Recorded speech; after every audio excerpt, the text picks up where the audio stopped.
पोर्तुगीजांनी गोव्यामध्ये आपली सत्ता प्रस्थापित केली।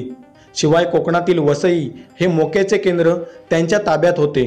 आधुनिक सुसज्ज आरमार पोर्तुगीजांकडे असल्यामुळे पश्चिम किनाऱ्यावर त्यांचे वर्चस्व होते। मुघलांनी पोर्तुगीजांच्या समुद्र वर्चस्वाला अप्रत्यक्षपणे मान्यता दिली होती।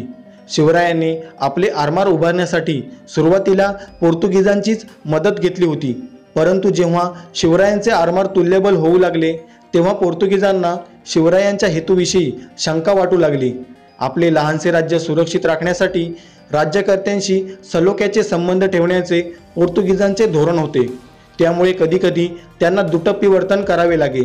मुघल आणि आदिलशहा यांच्याशी सलोख्याचे संबंध असताना पोर्तुगीजांनी शिवाजीराजांबरोबरही वरकरणी मित्रत्वाचे संबंध जोडले होते, परंतु शिवरायांच्या शत्रूंना आपल्या प्रदेशात आश्रय देऊन त्यांना मराठ्यांच्या विरुद्ध चिथावणे, शिवाजीराजांविरुद्ध अप्रत्यक्षपणे सिद्धींना मदत करणे, त्यांना शस्त्रास्त्रे पुरवणे यांसारख्या कारवाया पोर्तुगीज करत असत। ज्यावेळी शिवरायांनी दंडाराजपुरीला वेढा घातला होता त्यावेळी पोर्तुगीजांनी धान्य आणि दारुगोळा यांची मदत सिद्धीला केली होती।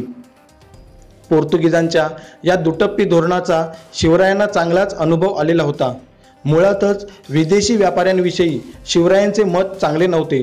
संधी येताच हे विदेशी व्यापारी ताब्यात आलेल्या प्रदेशावर घट्ट पाय रोवून बसतील आणि पुढे कोणत्याही परिस्थितीत हाती आलेले ठाणे सोडणार नाहीत अशी शिवरायांची धारणा होती।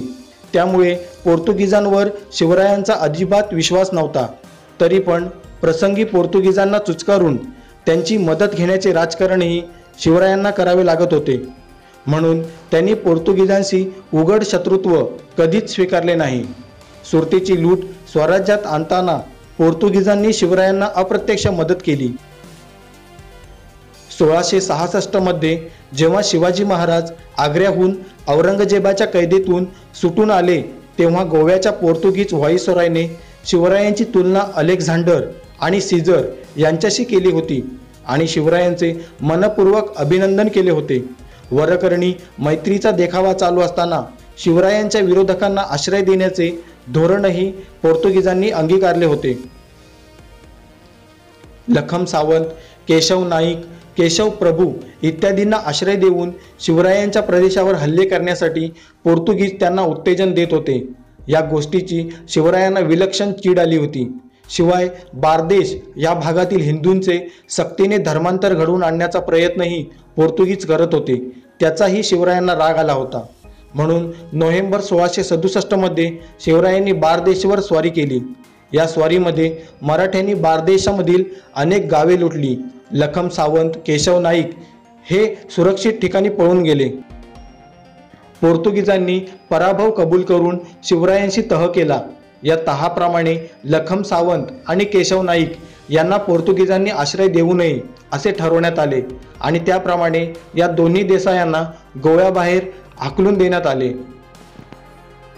प्रत्यक्ष गोव्यामध्येच उठाव करून पोर्तुगीजांना धडा शिकवण्याचा शिवरायांनी निश्चय केला। नोव्हेंबर 1668 मध्ये सुमारे 400-500 लोक शिवरायांनी गोव्यात पाठवून दिले। त्यानंतर आणखी काही लोक पाठवले। ही संख्या बरीच वाढल्यानंतर या लोकांनी अचानकपणे गोव्यात उठाव करावा आणि पोर्तुगीजांची सत्ता उद्ध्वस्त करावी अशी योजना शिवरायांनी आखली होती। परंतु शिवरायांच्या या योजनेचा सुगावा गोव्याच्या व्हाईसरॉयला लागला। त्याने बारकाईने तपास करून शिवरायांचे लोक शोधून काढले। त्यानंतर शिवरायांच्या वकिलाला भर दरबारात बोलावून त्याचा अपमान केला आणि त्याला हाकलून दिले। शिवरायांच्या सर्व लोकांनाही गोव्याबाहेर काढून दिले। अशा प्रकारे शिवरायांची ही धाडसी योजना फसली।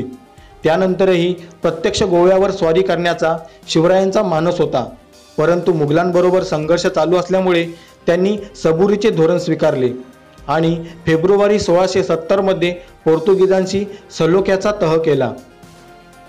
गोव्याच्या व्हाईसरॉयने 1667च्या शेवटी रोमन कॅथोलिक धर्माचे लोक सोडून अन्य धर्माच्या लोकांना सीमापार होण्याची आज्ञा केली।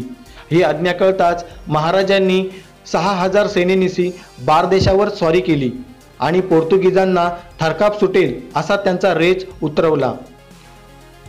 शिवाजीराजांनी गोव्याच्या जवळ असलेल्या बारदेशाच्या सरहद्दीवर स्वारी केली आणि तेथील 4 पाद्री लोकांनी स्वधर्मीयांव्यतिरिक्त इतरांचा प्राण घेण्याचा सल्ला दिला होता. हे लक्षात ठेवून शिवरायांनी त्यांचा शिरच्छेद केला.